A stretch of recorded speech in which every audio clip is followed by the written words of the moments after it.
What's up everybody? My name's Eric, I'm that one guy. This is my YouTube channel. I ride motorcycles, and recently I got into riding my pedal assist e-bicycle. And what we're going to talk about today is the VanMoof X3, which is this beautifully designed pedal assist e-bike that I bought used. Now the VanMoof X3 is discontinued. You can't buy it from the manufacturer anymore, but you can find a lot of X3s used just from people selling them.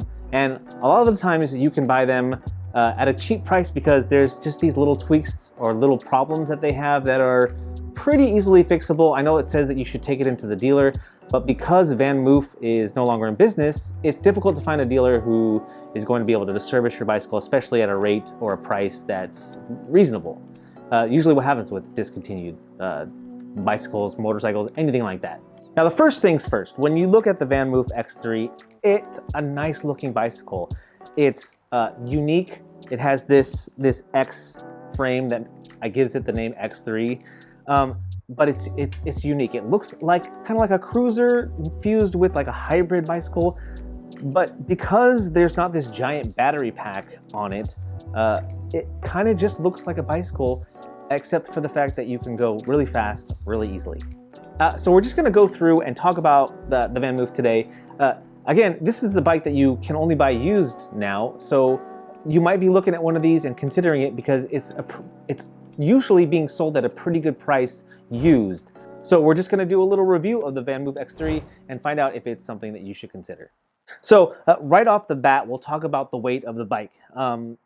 It comes in at about 50 pounds, and that's pretty light for an e-bike. Some of the e-bikes out there, especially the cheaper ones, you're going to be looking at like 70 pounds, or people that claim a close to 50-pound weight, where it's not very easy to maneuver unless you're on the bike or unless the motor is going. I'm able to take this bike up a flight of stairs if I'm going somewhere like rehearsal at the theater where I've got to climb a flight of stairs with the bicycle. I can do that. It's a bike that's just manageable to be able to carry a short flight of stairs, or just if you needed to put it up on a rack or inside your car. It's just not something you're going to struggle with at a bike that's around 50 pounds. Now e-bikes are on a different level than a bicycle. It's nice for you to have a light or a tail light or a blinking light on your bicycle. On e-bikes, you're supposed to have a headlight and a tail light, and this bike has them built in, which again adds to that sleek design. The brightness of the light, even with the basket, you'll see the light here right underneath the basket.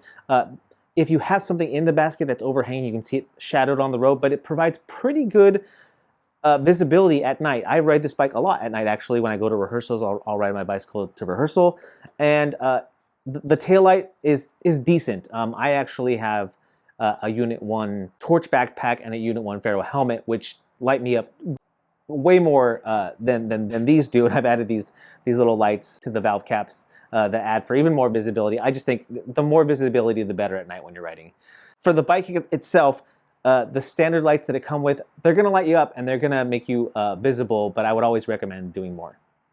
Now, as far as range goes, this is an older bike. It had over 1,000 miles on it when I bought it, and I've ridden several hundred miles on it since I've gotten it. The range is not great because it really does need a new battery, and batteries you can still find used for about $250 to $300, which is a high price. But if you're buying this bike used, it's an electric pedal assist bicycle for a good price, and then you add $200 on top of an already reasonable price, where most of bikes, especially bikes that look this nice and this sleek, are going to be costing you probably over $1,000, probably closer to $2,000. So as far as range goes, I can probably get about 20 miles to 40 miles, depending on how much pedal assist I'm using. I like to have my pedal assist all the way up all the time. So I'm usually getting about 25 miles before I need to charge the battery. But if I did want to add more range to the bicycle, I would just buy a new battery, and I would probably get closer. I would say probably close to 100 miles, but that's going to vary as far as your pedal assist goes. Charge time for the VanMoof X3 is pretty decent. I think it takes about an hour and a half to 2 hours for me to go from like a 15% charge to a manageable like 80%, but you want to charge it all the way up. It's probably going to be closer to 2 to 3 hours. But again, it's pretty decent, especially if you're maybe riding this bike to work and you can charge it during the day. The only problem is you can't remove the battery to charge it off of the bike. You've got to actually charge while the bike is hooked up.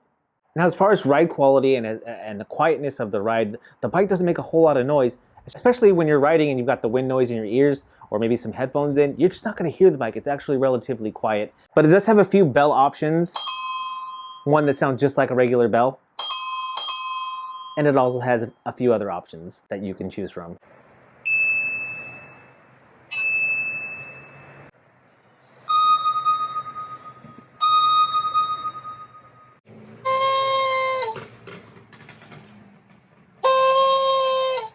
Now there's lots of customization for this bicycle as far as amping up or turning down your pedal assist. You can also make this so that you can manually shift the bike, or you can just leave it so that the bike is staying in one gear the whole time, which basically turns this bike into a fixie, which it kind of looks like anyway. And just the fact that you can customize the bell, the pedal assist, the manual shifting, you can customize all these things within the app. The fact that the app works as well as it does for a bike that isn't even made anymore is actually really impressive. There's also a security feature that comes with this bike that's easy to use, but also it's not super helpful. So the security feature is behind the rear wheel. Near where the kickstand gets kicked up is this button that you would just kick. You can hear it, click on, and the bike is now locked. Now all that does is make it so that you can't actually turn the rear hub. Does that mean that you can't just pick the bike up and carry it away? Sure, it means that, but also what it does is it has this security feature that really is just annoying. But if I try to move the bike, it's gonna count it down and then it'll just make this annoying sound for there you go. So it's warning me that I'm using the bike, and you can see the light, the warning light light up. And every time you move it, the sound gets a little bit louder. Until finally, if you don't turn the alarm off, it's just going to make this annoying sound over and over until you unlock the bicycle. So the security feature actually can be turned off with either a PIN code, which requires a certain amount of taps using the bike's buttons.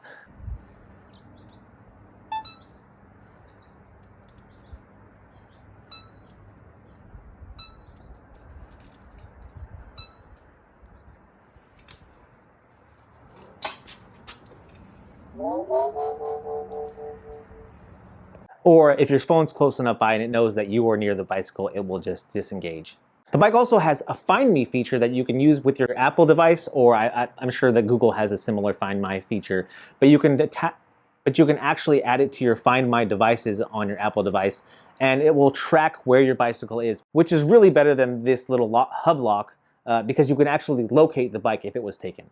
So the speed limit on this bike is set at 20 miles an hour. You can ride the bicycle faster than 20 miles an hour, but it's not going to give you any more pedal assist than it does taking you up to 20 miles an hour. So really the only time I ever reach past 20 miles an hour is if I'm going down a hill. Now, if you're someone that's not leery of taking things apart to try and fix them yourself, this bike is actually pretty easy to work on. In the short time that I've owned my bike, which is about 6 months, I was able to fix an adjustment in the rear hub. I was also able to replace the E-shifter, or the electronic shifter on the bicycle, so it works. Before, the shifter was just stuck in a gear and it acted like a fixie, but I was able to find a used part on eBay, which really is a really great resource for VanMoof parts, and I was able to fix it myself.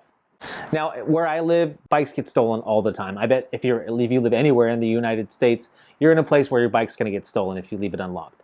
And this bike is gonna draw a lot of attention because it's a nice looking bicycle. The color schemes are really eye-catching, and someone's going to take off with this bike if you don't lock it up. So if you live somewhere where you can't put this bicycle inside and it's going to be exposed, maybe you might look for something else. Also, if you're looking for a bicycle that's fast and you can go faster than 20 miles an hour on a regular basis, you might want to look for something else as well. But for me and my purposes, which is just riding this bike around town, going to the store to pick up some groceries, riding it to rehearsal, it's perfect for me. I don't know how I did this whole video without talking about a couple things. One is the brakes, which are great. They're a little squeaky on my bike because, you know, it's an older bike and I'm sure it's got the original brake pads. I think we've racked up about 1,200 miles total, and I think 200 of those are mine. But the main thing that I forgot, that I skipped in my review video, is the power boost button. So we're gonna show you how that works right now. So here's the controls of the bike. You can ignore the UNIT1 remote for my turn signals. This powers the bike on and also serves as the bell, and you've seen that earlier. But this is the power boost button. And we're gonna show you that in action because we're gonna conquer this little bridge here, this pedestrian bridge in my hometown. And so we're gonna tackle this bridge and show you that even though this bike only goes 20 miles an hour, which is plenty fast for me, that tackling hills is helpful with pedal assist, but even better with boost button. So let's check it out. Basically, as soon as you hit that hill, you just want to hold that boost button down and climbing hills is a breeze.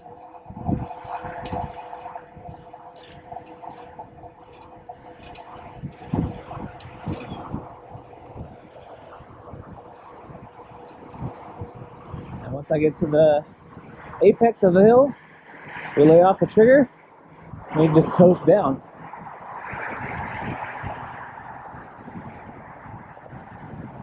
So yeah, conquering hills with the boost button is awesome. You can obviously just use pedal assist if you want to get a little bit more worked out.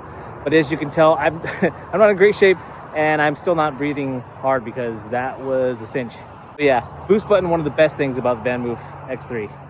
One of the other things that I forgot to mention in my video was maneuverability on this bike. So the pedals are really close to the ground when they're all the way down. So when you're turning, you got to make sure that the turn side pedal is up if you're going to really lean into it, which I like to do because I ride motorcycles too. I'm not trying to brag or anything, but yeah, low pedals. So you got to get that pedal up on the turn side up.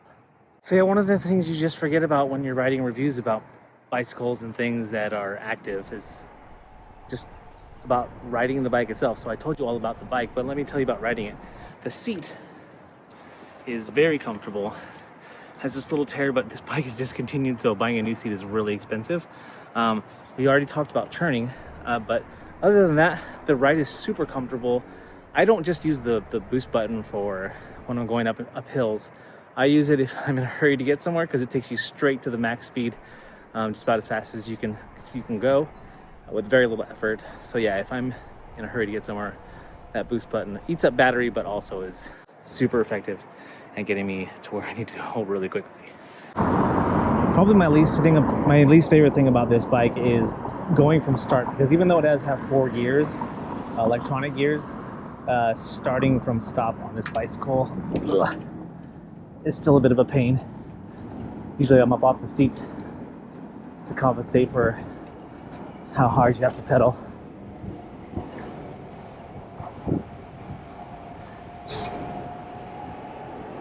And also Boost is your friend when you're taking off. We now return to your regular programming. So it might be useful to also talk about who else this bike might be good for. To me, this bike is a great around town commuter. If you live in an urban setting where you can bring this bicycle inside where you work or to the store, I actually, and you can buy these for pretty cheap, have this cargo net that I'm able to bungee to the basket, and makes it so that I can put whatever items that I might need to buy or that I might need to take with me in the basket. And it actually, because the basket isn't affixed to the handlebars, it also makes it really nice because it's not throwing off the balance very much. Also, I feel like this bike would be great for somebody who likes to go out on casual bicycle rides on a bike path that's paved. It doesn't have any suspension, so I don't feel like it would be great on a path that's like a mountain road or mountain path. But definitely if you're in an urban setting that has lots of paved roads or paved bike paths that you can ride on, I feel like this would be a great choice for you. And if you're wondering how far you could take this out, let's say for a full day of riding without having to recharge the bicycle, this bike claims with a new battery claims about 37 miles with using a lot of pedal assist, and up to 90 miles if you're not using a whole lot of pedal assist. But do keep in mind that the bike does weigh about 50 pounds, and not using pedal assist makes it kind of difficult to ride around for a long time. So again, this bike for me is perfect. In the city where I live, where you can get anywhere within about 5 miles, so a max 10-mile round trip, with a full charge, there's no reason for me to drive or to even ride my motorcycles anywhere within town. So if that sounds like you too, then the VanMoof X3 is probably going to be a good choice for you. For me, what it all comes down to is value. You're looking at a really, really nice looking bike that you can find for a pretty good price on Facebook Marketplace or Craigslist or wherever you might find your items used. Really what it's done for me, even in hot weather, is eliminated any excuse for me not to ride my bicycle there. Because of the pedal assist, I'm not gonna be super sweaty when I get there. And really because you're not gonna spend that much time in the elements, there's really no excuse for me not to ride it when it's super cold either, because it doesn't take that long to get there. Thanks for stopping by to watch this video overview. If you found it helpful at all, make sure you hit that thumbs up down there, which is the like button. And if you haven't already, smash that subscribe button. If you're out there riding, whether it be on a bicycle or a motorcycle, be safe, be kind to one another. My name is Eric, I'm that one guy, and I am out.